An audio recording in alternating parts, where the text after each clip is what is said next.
My husband announced our divorce to 300 people before he bothered to tell me. He did it beneath a crystal chandelier I had paid to restore, with my younger sister standing close enough that her hand brushed his sleeve. Then he smiled at the crowd and said I would be leaving the company for personal reasons. Everyone turned toward me. Some looked embarrassed. Some looked curious. A few already knew. I lifted my champagne glass and smiled back, because 20 minutes earlier, I had found a document proving the company had never belonged to him. Not really. And by the end of that night, I understood something else. Grant had not only betrayed me as a husband, he had built an entire plan around erasing me from my own life. He just did not know I had finally stopped asking for permission to exist in it. My name is Mara Collins. I was 42, and I had been married to Grant Reed for almost 16 years. Together, we ran Collins and Reed Restoration, a major historic restoration company in Georgia. Grant was its polished public face. I designed the projects, found the craftsmen, and solved the problems hidden inside old walls. My father, Thomas Collins, had founded the company in a rented warehouse outside Atlanta. He taught me that damage was not the same as worthlessness. After he died, Grant offered to handle the lawyers, banks, and board while I focused on design. Grief made me grateful for the help. So I signed papers he placed before me. I stayed silent when reporters called him the founder. Grant did not steal my life in one dramatic moment. He took it in small pieces and taught me to call the loss a marriage. The first warning came 6 months before the gala.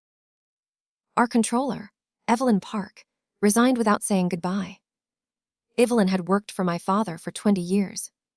She was careful, direct, and almost impossible to frighten. The morning she left, Grant told everyone she had made serious accounting mistakes. I did not believe him. Evelyn once found a $7 error in a 50-page expense report and stayed late until she understood it. I called her twice. She did not answer. Then my company access began to change. Files I had always been able to open required new passwords. Meetings disappeared from my calendar. Grant started saying things like, "You don't need to worry about that," and "Let me carry the pressure for both of us." At home, he became strangely kind. Not loving, kind. There is a difference. Love pays attention to you. False kindness pays attention to how you might react. He brought me tea at night. He asked if I was sleeping. He suggested I take a long break after the Peachtree Grand project was complete. The Peachtree Grand was our biggest restoration in years. It was an old Atlanta hotel with marble columns, a ruined ballroom, and a roof that leaked every time the weather changed. I had spent 3 years bringing it back to life. The gala was supposed to celebrate the hotel's reopening and our company's 25th anniversary. Instead, Grant turned it into my public funeral. The day of the gala, I arrived at the hotel before noon. I walked through the ballroom while workers adjusted flowers and tested the lights. The chandelier glowed above me, every crystal cleaned and rewired by hand. For the first time in months, I felt proud. Then a hotel employee handed me an envelope. "There was no name on it," she said. "Only your room number." Inside was a single sheet of paper. It was a copy of a wire transfer for $480,000 from our company to Blue Heron Consulting. I had never heard of Blue Heron Consulting. Someone had written 4 words in black ink. Vidoir 7719. Askiva 1. My heart began beating faster. I took the service elevator to my room, locked the door, and called Evelyn again. This time, she answered. For several seconds, neither of us spoke. Then she said,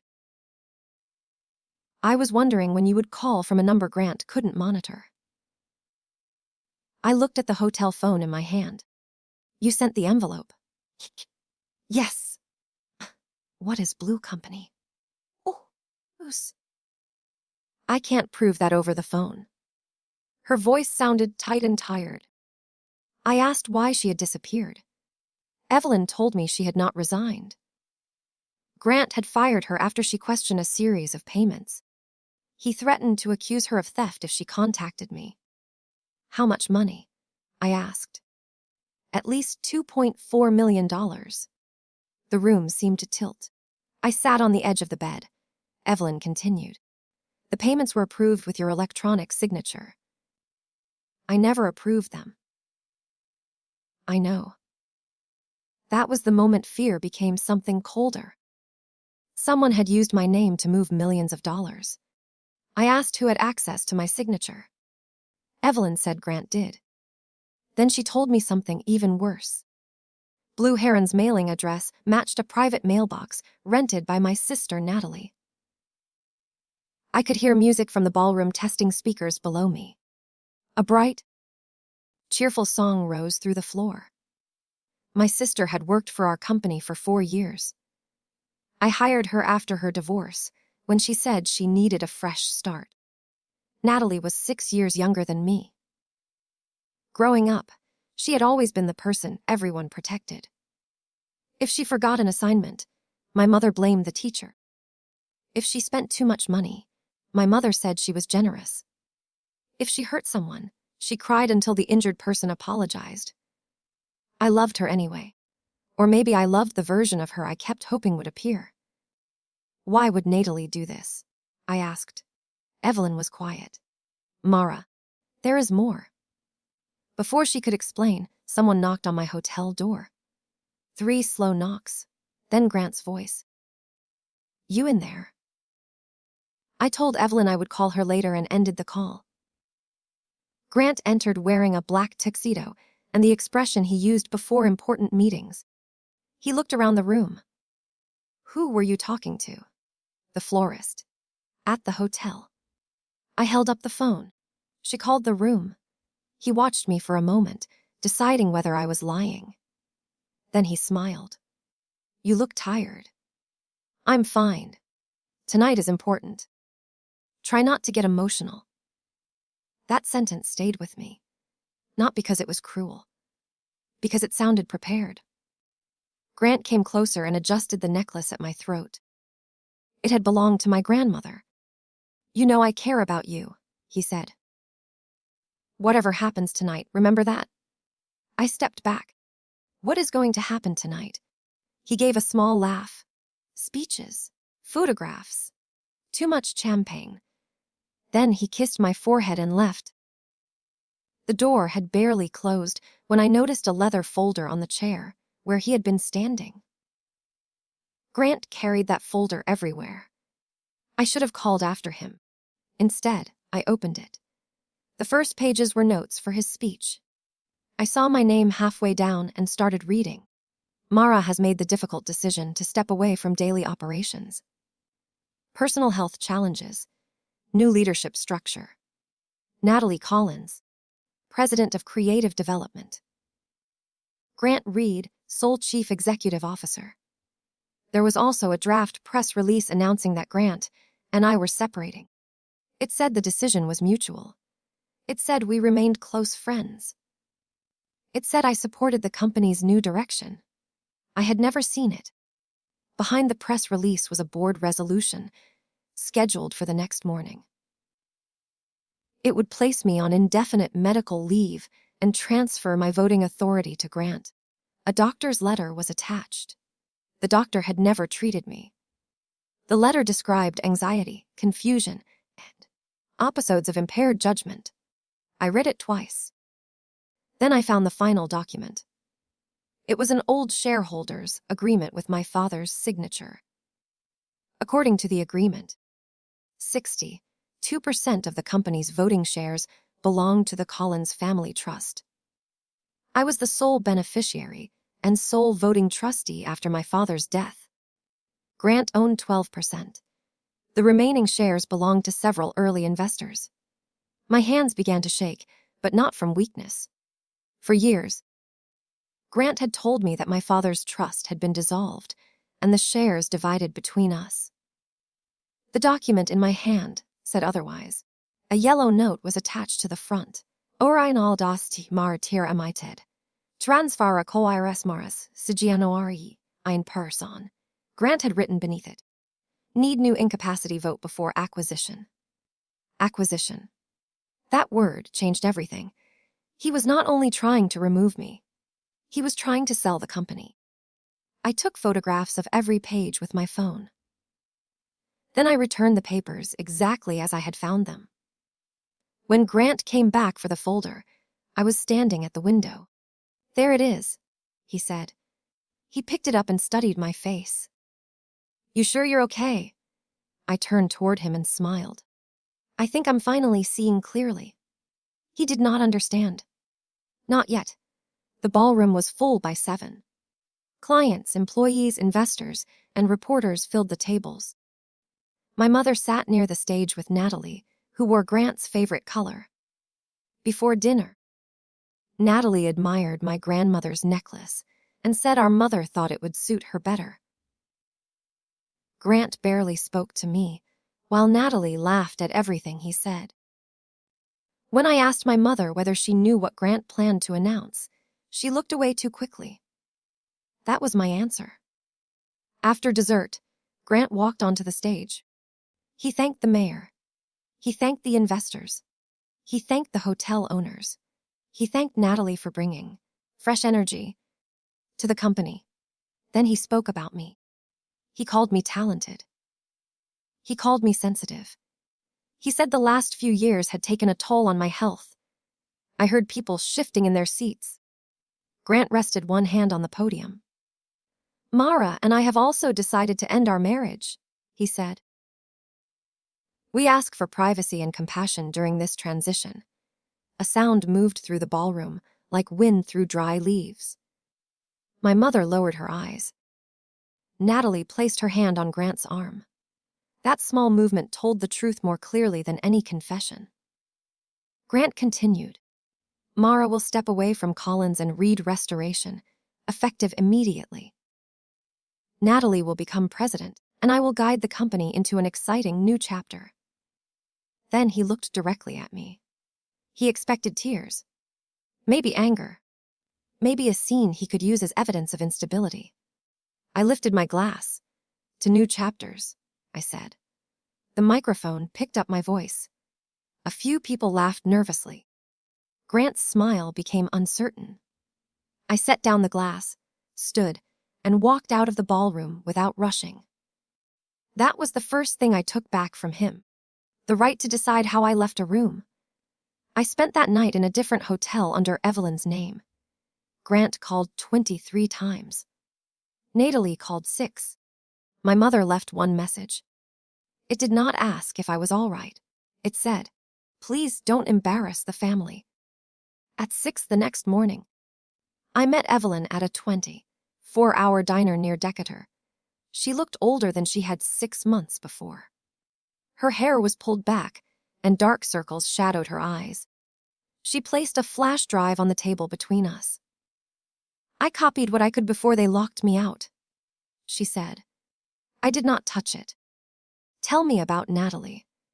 Evelyn explained that Blue Heron Consulting had been created 2 weeks after Natalie joined the company. At first, the payments were small. $10,000. $15,000. Amounts that could hide inside large project budgets. Then they grew. Blue Heron billed us for consultants who did not exist. Materials that were never delivered, and inspections that never happened.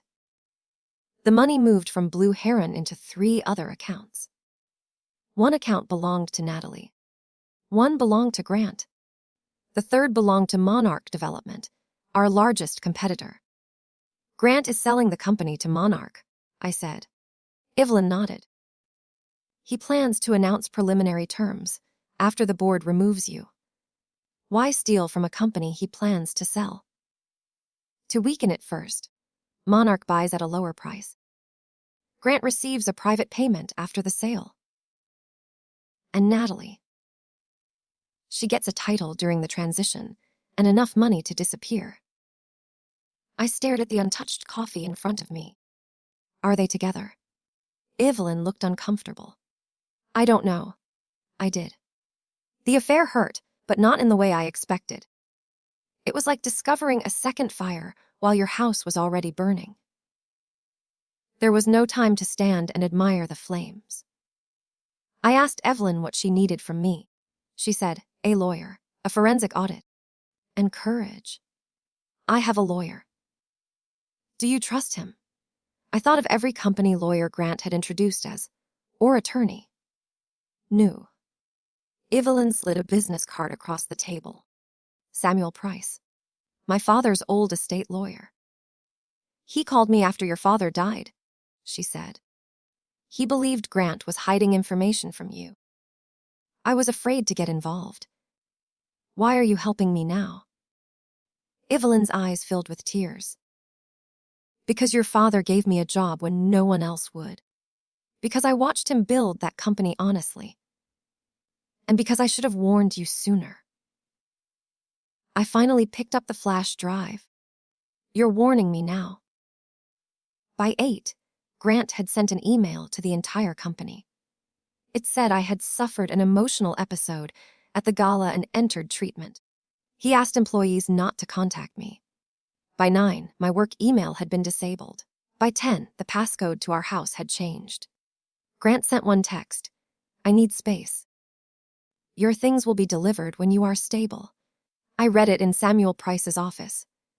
Samuel was 73. With white hair and a voice that made every sentence sound measured. He reviewed the photographs from Grant's folder and then opened a locked cabinet. From it, he removed an original copy of the trust agreement. The Collins family trust still owns 62% of the voting shares, he said. Why didn't I know? You did know. At least legally, you were informed. But grief can turn words into noise. Grant attended every meeting. He answered questions directed at you. He told us you wanted him to manage the company. Did I sign away control? No. I let out a breath I felt I had been holding for 8 years. Samuel continued. Grant attempted to file a transfer 3 years ago. The signature did not match. I rejected it and contacted you. I never received anything. We sent letters to your home and office. A Grant controlled both. Samuel turned the document toward me. Your father built safeguards into the trust. He worried that you valued peace too much. That sounded exactly like my father. Samuel pointed to a paragraph. If anyone tries to obtain voting control through fraud, coercion, or a false declaration of incapacity, you may suspend that person's authority immediately. Can I remove Grant? With evidence and proper notice, yes. Can I stop the sale? You can stop anything that requires shareholder approval. I should have felt victorious. Instead, I felt sick.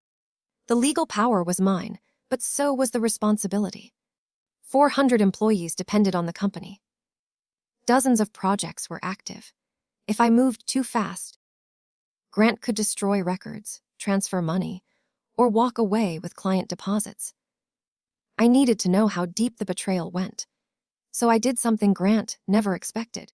I stayed quiet. For the next 4 days, I let Grant believe I was broken. From a small apartment under my middle name, I studied 7 years of invoices, contracts, and messages. Blue Heron was only one of 5 shell companies connected to Natally. Whenever Grant blamed a project for running over budget, money had quietly moved to them. Hotel records confirmed the affair.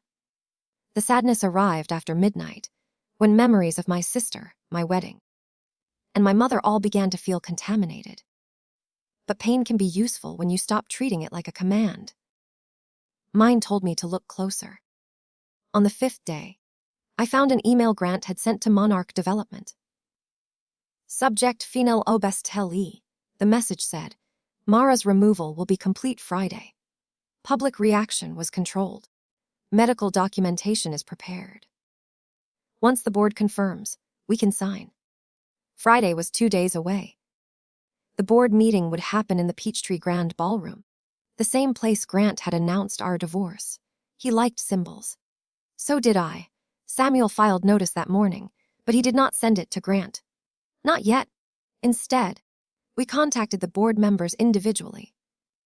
There were 7 voting members. Grant controlled 3. I believed 2 others would follow the law if shown evidence. The final member was my mother. My father had given her a small seat on the board because he believed family should protect family. He had not imagined she would choose comfort over truth. I went to see my mother that afternoon. When I asked whether she knew about Grant and Natalie, she admitted she had known for a year. Then she defended Natalie. She said my sister had struggled while I had always possessed the talent, the company, and the stable marriage. At last, I understood the story my mother told herself. Every success of mine was something I had taken from Natalie. Every consequence Natalie faced was something I was supposed to prevent. My mother did not know about the shell companies or the planned sale, but she had signed the false statement calling me mentally unfit. He said you needed rest, she told me. If I prove they stole from the company, will you vote to remove them? Natalie could go to prison. She is your daughter, I said. And so am I. My mother began to cry. You're stronger than she is, she whispered. There it was. The excuse people use when they want the strongest person to accept the deepest wound. You're right, I said. I am strong enough to stop protecting all of you. Then I left. That evening, Samuel received a call from Monarch's attorney. Someone had warned them there might be a problem with the sale. Grant did not know the details, but he began searching. He called my friends. He called hospitals. He contacted the police and claimed I was missing and emotionally unstable.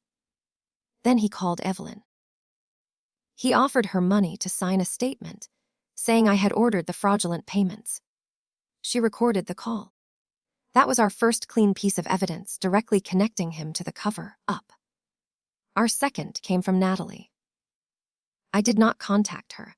I sent Grant one short message. I know about the extra account. Natalie doesn't.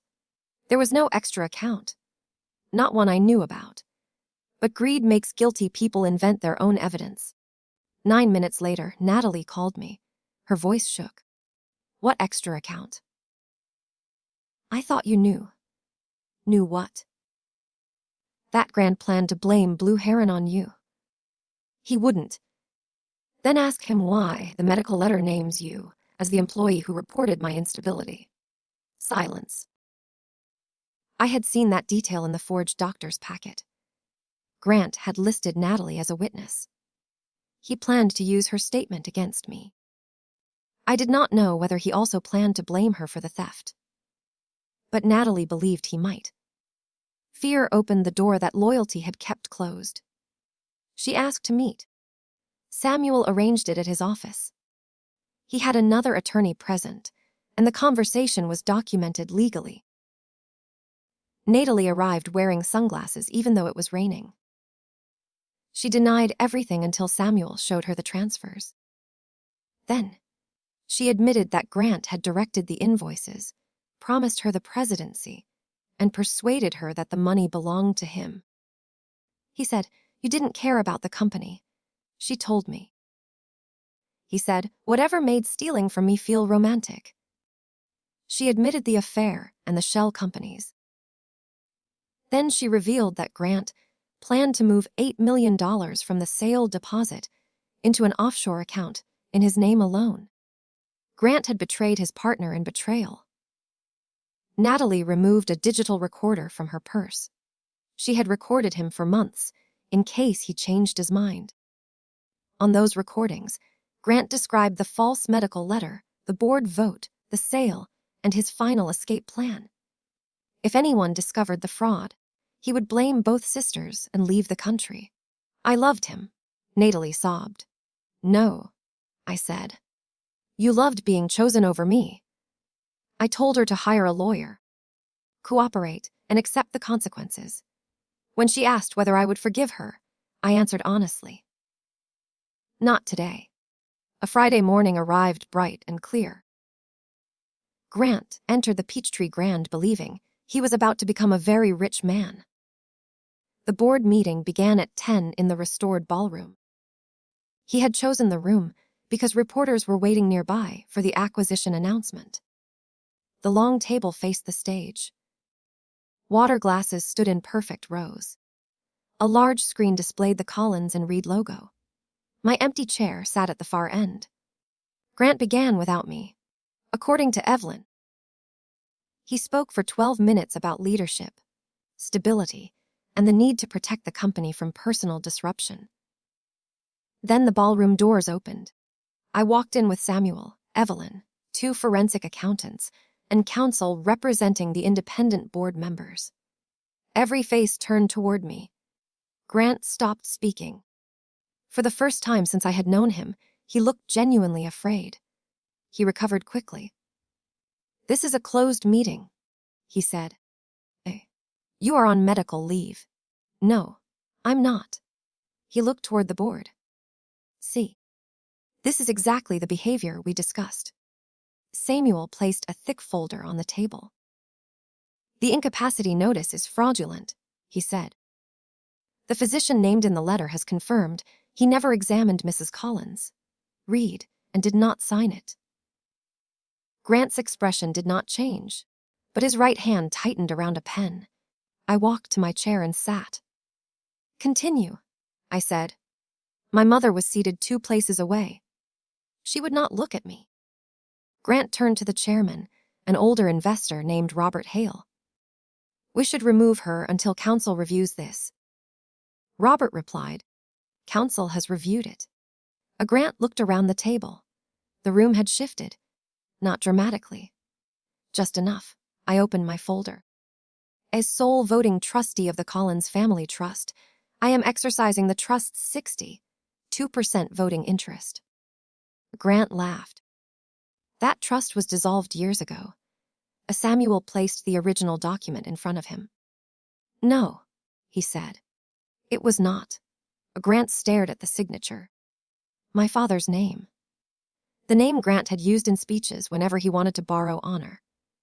I continued. "Effective immediately. I suspend Grant Reed's authority as Chief Executive Officer pending investigation of fraud, theft, falsification of corporate records, and breach of fiduciary duty." Grant stood.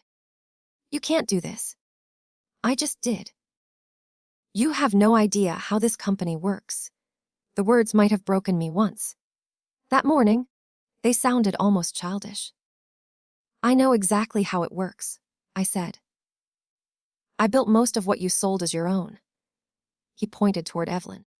"She put you up to this." Evelyn remained calm. I pressed a button on the table. The company logo disappeared from the screen. In its place appeared a chart of payments to Blue Heron and the 4 other shell companies. Dates, amounts, approvals, bank accounts. Grant looked toward the doors. 2 security officers had stepped in front of them. I did not play the affair recordings. The board did not need them. This was not a marriage argument. It was corporate fraud. I showed the forged approvals, the false medical documentation, the Monarch side agreement, and the transfer instructions for the $8 million payment. Monarch's attorney had already withdrawn from the acquisition and notified authorities. Grant's face changed with each page. Confidence became anger. Anger became calculation. Calculation became panic. Then he did what people like Grant always do when the truth becomes too large to deny. He looked for someone else to sacrifice. "Natalie did it," he said. My mother gasped. Grant pointed at the screen. "Those companies are hers. She created them. She moved the money." The ballroom doors opened again. Natalie entered with her attorney. Grant stopped. My sister looked at him for a long moment. Then she placed the recorder on the table. "You said we were building a future," she said. Grant's voice dropped. "You stupid little fool. The microphone in the center of the table carried his words through the room. Natalie closed her eyes. Maybe that insult hurt more than prison. Maybe it was the first honest thing he had ever given her. Samuel played one recording. Grant's voice filled the ballroom. Once Mara is declared unfit, the trust is neutralized. We close the sale, move the deposit, and let the sisters blame each other. No one moved. My mother covered her mouth. Grant lunged toward the recorder, but security stopped him. He looked at me over the guard's shoulder. You think you won? I stood. No, Grant. I think I woke up. He laughed bitterly. You'll destroy the company without me. That is what you needed me to believe. You were nothing when I met you. That sentence revealed him completely. Not because it was true. Because he had repeated it to himself for years. I stepped closer. When you met me, I had a company, a profession, a family name, and a future. You arrived with a good suit and a talent for standing in front of other people's work. His face reddened. I continued. I gave you a place beside me. You mistook it for a place above me. The security officers escorted him from the ballroom. No one applauded. I was grateful for that. Real justice is not entertainment when 400 jobs are trembling behind it. After Grant left, the board voted. His suspension was unanimous. Natalie's employment was terminated. My mother abstained. The independent audit began that afternoon. For the next 6 weeks, my life became interviews, legal meetings, bank negotiations, and sleepless nights. Grant and Natalie had taken nearly $4 million. Some was recovered, but clients left and a lender froze our credit line.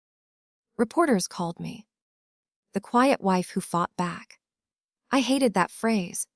I had not become intelligent because my husband betrayed me. I had always been capable. I had simply stopped hiding it to keep him comfortable. I promised employees that hourly workers would not pay for executive theft. To keep that promise, I sold the lake house, canceled executive bonuses, and returned to the real work. Contracts, job sites, clients, and frightened teams. 3 months later, Grant was charged with multiple financial crimes. Natalie cooperated, returned part of the money, and received a reduced sentence. My mother called me the night Natalie entered her plea. She might go to prison, she said. Yes. You could ask them for mercy. I told the truth. That is all I will do. She is your sister. I closed my eyes. Even after everything, my mother still believed family was a rope tied around my neck. She was my sister when she slept with my husband, I said. She was my sister when she used my signature. She was my sister when she helped declare me mentally unfit.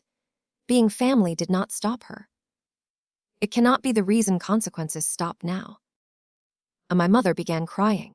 This time, beneath the tears, I heard something new, not manipulation. Regret? I failed you? She whispered. Yes. The word was quiet. It was also necessary. I kept asking you to survive things I should have protected you from, she said. I did not comfort her. But I did not hang up. That was the most kindness I could honestly give.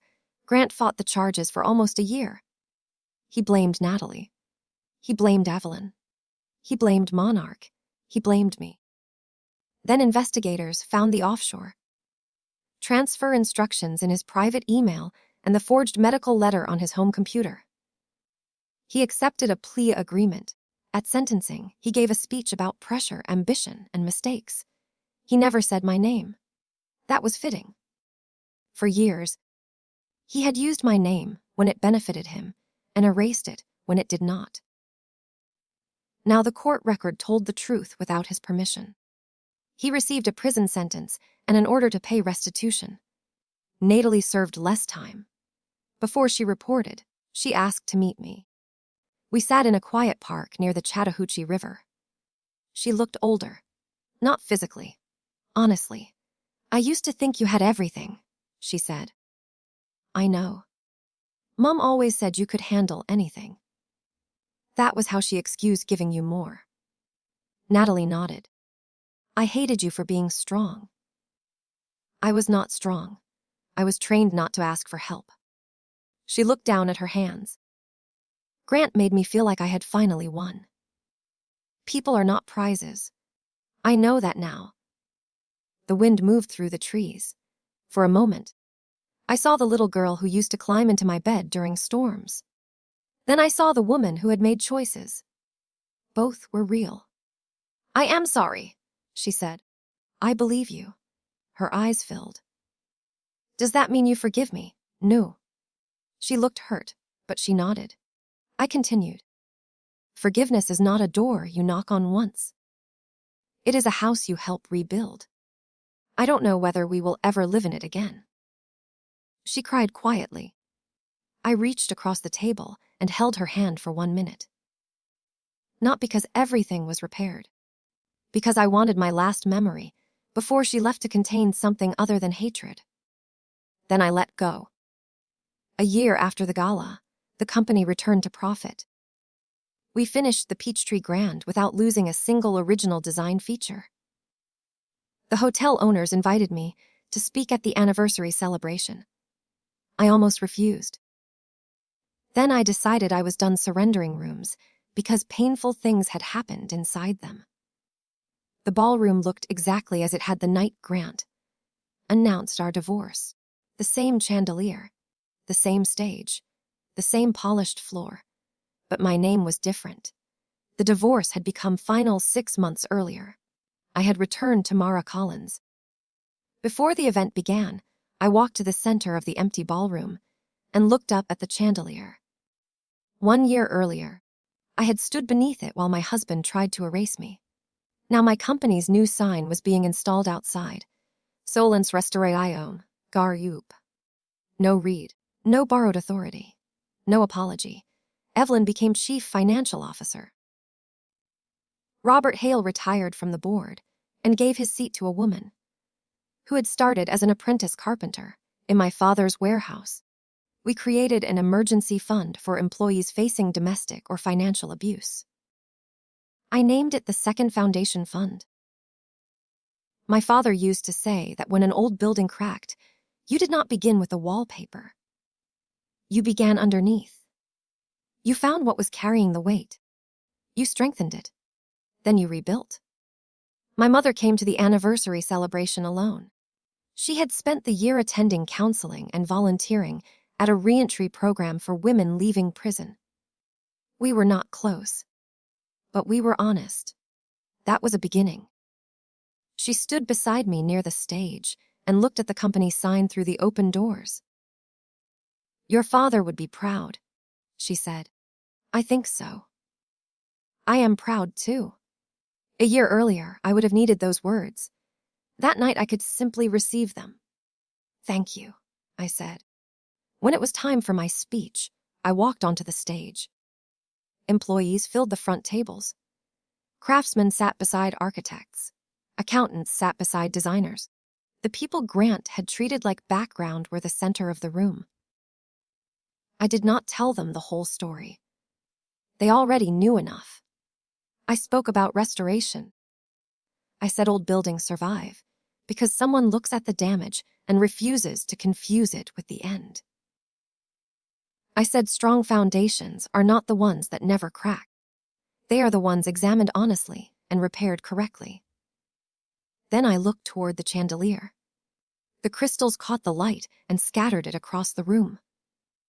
For years, I had believed love meant making myself smaller so other people would not feel threatened. I thought loyalty meant silence. I thought strength meant enduring whatever happened without asking anyone to stop. I was wrong. Love without respect is control. Loyalty without truth is surrender. And strength is not how much pain you can carry. Strength is the moment you finally put it down. After the speech, I drove to my father's old warehouse. We had kept it for storage, though the neighborhood around it had changed. The office still smelled faintly of sawdust and coffee.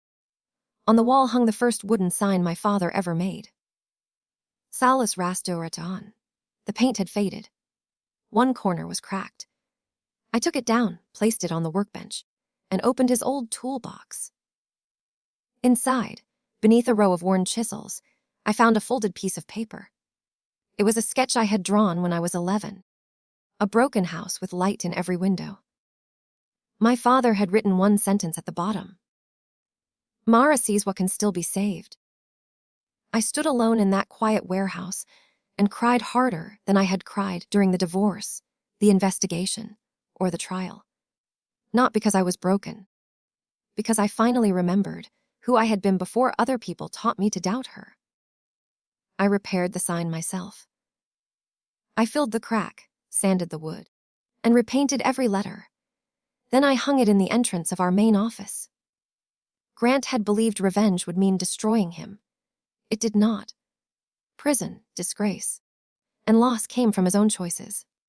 My revenge was simpler. I survived the story he wrote for me.